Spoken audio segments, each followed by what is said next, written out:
L'applicazione del contributo di sbarco a Venezia ha subito un nuovo rinvio, inizialmente fissata per maggio e prima slittata a luglio e ora per una questione legata all'adeguamento delle ferrovie alle nuove esigenze è stata posticipata a settembre. I continui slittamenti dell'entrata in vigore della cosiddetta tassa di sbarco, sostiene il Partito Democratico, erano ampiamente prevedibili per come è stato strutturato il provvedimento e soprattutto genereranno una conseguenza tutt'altro che trascurabile sul piano economico. Le entrate per il Comune saranno solo 1,5 milioni rispetto ai 3 milioni previsti, ma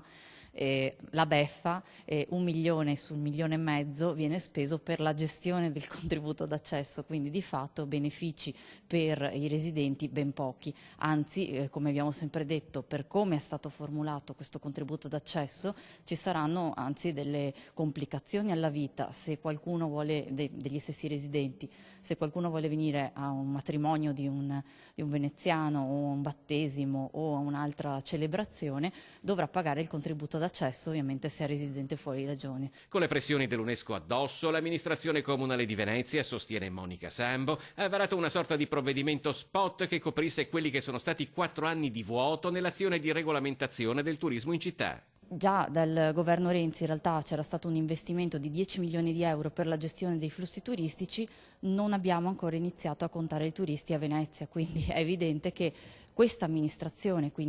non riuscirà a gestire i flussi perché la prossima estate saremo già in campagna elettorale, anzi probabilmente ci sarà già una nuova amministrazione, quindi sicuramente questo è l'unico dato certo, questa amministrazione non avrà risolto entro la fine del suo mandato la questione dei flussi turistici.